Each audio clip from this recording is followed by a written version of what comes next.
¿Alguna vez has sentido que alguien te juzgaba antes de que pudieras decir una sola palabra? Imagina estar en un aula universitaria de élite, rodeado de mentes brillantes, cuando un profesor famoso decide usarte como el blanco de una broma pesada solo por tu aspecto. Pues bien, lo que este hombre no sabía es que estaba a punto de enfrentarse a su peor pesadilla vestida con un vestido azul desgastado. A veces, la persona que menos esperas es la que tiene el poder de cambiarlo todo. ¿Te ha pasado algo parecido? Cuéntanos desde donde nos escuchas hoy en los comentarios. Nos encanta saber hasta dónde llegan estas historias. Disfruta del relato. El aire en el auditorio de la Universidad de Alteterton estaba cargado de ese olor rancio a papel viejo y cera para suelos, mezclado con el toque metálico de la ambición. La luz del sol se filtraba por los ventanales, iluminando las motas de polvo que bailaban en el silencio. En el escenario, un hombre se erguía como si estuviera tallado en la misma madera que su podio. Era el profesor Julián de la Torre, un hombre cuya brillantez solo era superada por su arrogancia. Su pelo canoso estaba perfectamente peinado y su chaqueta de tweed le quedaba impecable. Su lección sobre las sutilezas de la sintaxis japonesa era, en su mente, una obra maestra. Al fondo de la sala, cerca de las pesadas puertas dobles, dos figuras esperaban en las sombras. Elena sostenía una bandeja de plata con una tetera de porcelana para los académicos de la primera fila. Se movía con esa eficiencia silenciosa de quien ha pasado su vida perfeccionando el arte de ser invisible.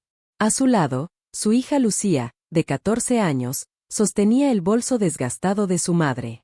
Lucía no miraba al profesor, observaba la arquitectura del lugar con una quietud inusual para su edad. De repente, el profesor de la Torre detuvo su discurso. Sus ojos recorrieron la sala y se posaron en las dos figuras del fondo. Vio a Elena, la mujer de la limpieza, y luego a la joven de la trenza sencilla y vestido desteñido. Una sonrisa cruel apareció en su rostro. Era una oportunidad demasiado tentadora para animar su aburrida clase. «Ah, el refrigerio de media tarde», anunció con una voz cargada de condescendencia. «¿Y quién es esta pequeña?» Una nueva estudiante ansiosa por comenzar su viaje académico. Algunos estudiantes rieron nerviosamente. Conocían el estilo del profesor, sabían que estaba buscando una víctima para su espectáculo. Elena, con la mirada baja, respondió suavemente: «Es mi hija, Lucía, señor. Solo me está esperando». «¡Qué maravilla!», exclamó de la Torre. Como decíamos, el japonés no es solo un idioma, es un arte. Requiere una vida entera de estudio. Quizás la joven quiera participar en una pequeña demostración. Elena se quedó helada. «Señor, por favor», murmuró, «no queremos interrumpir». Pero de la Torre era implacable. «Tonterías. Ven aquí, niña. No seas tímida. Acércate a la pizarra». Tal vez fue en ese momento cuando el destino decidió darle una lección a la soberbia. Si él hubiera sabido lo que se escondía tras esos ojos azules. Lucía sintió el miedo de su madre y la burla en la mirada de los estudiantes. Vio que el profesor no veía a una persona, sino a un objeto de burla. Despacio, le entregó el bolso a su madre, respiró hondo y subió al escenario. Se acercó a la enorme pizarra y tomó una tiza. «Cuando quieras, querida», dijo de la Torre con un tono de falsa motivación. Lucía cerró los ojos por un segundo. No vio las caras de burla, sino el despacho de su abuelo, el olor a tinta y libros viejos. «Enséñales lo que pueden hacer las palabras, Lucía», solía decirle él. Se giró hacia la pizarra y, con un movimiento fluido y elegante, empezó a escribir. No eran garabatos de principiante. Eran trazos perfectos, con el peso y la gracia de una maestra calígrafa. Escribió: «Un corazón tranquilo es un tesoro». El silencio en el aula se volvió denso. Un estudiante en la primera fila susurró: «Dios mío, eso es odo. Eso es arte». El profesor de la Torre palideció. Intentó restarle importancia. «Un dibujo muy bonito, seguro que lo has copiado de algún sitio». Pero Lucía no se detuvo. Se movió a otro espacio de la pizarra y comenzó a escribir en caracteres chinos tradicionales. El sonido más grande es el silencio. La sala estaba tan callada que se oía el zumbido de las luces.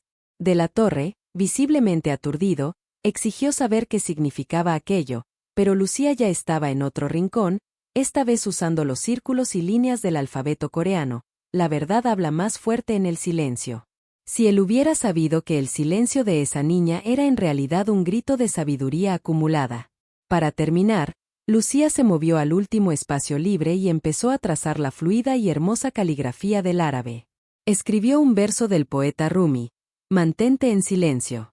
El silencio guarda todas las respuestas. Las 4 frases en 4 idiomas diferentes eran una conversación. Un reproche filosófico directo a la cara del profesor. Lucía dejó la tiza y miró directamente a De la Torre. Luego miró a su madre, que lloraba silenciosamente al fondo de la sala, pero esta vez con la cabeza muy alta. La doctora Carmen Richmond, jefa del departamento de filología, se levantó y empezó a aplaudir. Uno a uno, los estudiantes se unieron a ella. Fue un estruendo de admiración y respeto. El profesor De la Torre, hundido, se retiró a su podio como quien busca refugio en un barco que se hunde. Había intentado humillar a la hija de la limpiadora y, en cambio, había quedado expuesto como un hombre pequeño ante una gigante. ¿Dónde aprendiste todo esto?, preguntó la doctora Richmond acercándose a Lucía. Mi abuelo me enseñó, respondió ella. Era bibliotecario y soldado. Me enseñó que cada idioma es una habitación diferente en la misma casa. Me enseñó 9 idiomas porque decía que, si pudiéramos entendernos, no seríamos tan rápidos para lastimarnos.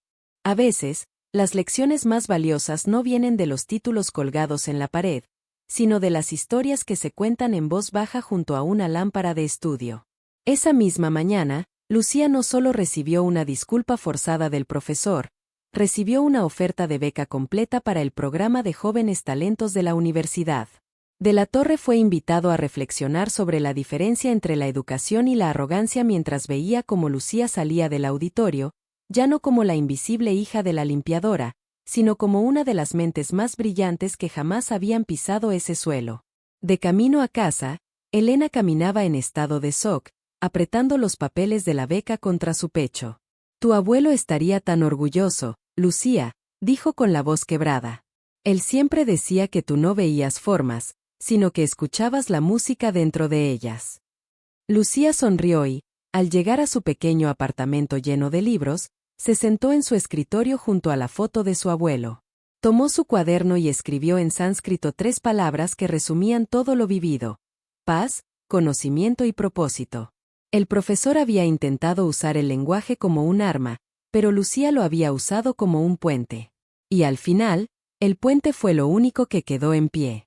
A veces, las lecciones más valiosas no vienen de los títulos colgados en la pared, sino de las historias que se cuentan en voz baja junto a una lámpara de estudio.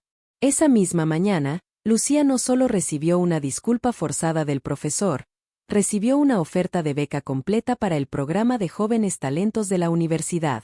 De la Torre fue invitado a reflexionar sobre la diferencia entre la educación y la arrogancia mientras veía cómo Lucía salía del auditorio, ya no como la invisible hija de la limpiadora, sino como una de las mentes más brillantes que jamás habían pisado ese suelo. De camino a casa, Elena caminaba en estado de shock, apretando los papeles de la beca contra su pecho. Tu abuelo estaría tan orgulloso, Lucía, dijo con la voz quebrada. Él siempre decía que tú no veías formas, sino que escuchabas la música dentro de ellas. Lucía sonrió y, al llegar a su pequeño apartamento lleno de libros, se sentó en su escritorio junto a la foto de su abuelo. Tomó su cuaderno y escribió en sánscrito 3 palabras que resumían todo lo vivido: paz, conocimiento y propósito. El profesor había intentado usar el lenguaje como un arma, pero Lucía lo había usado como un puente. Y al final, el puente fue lo único que quedó en pie.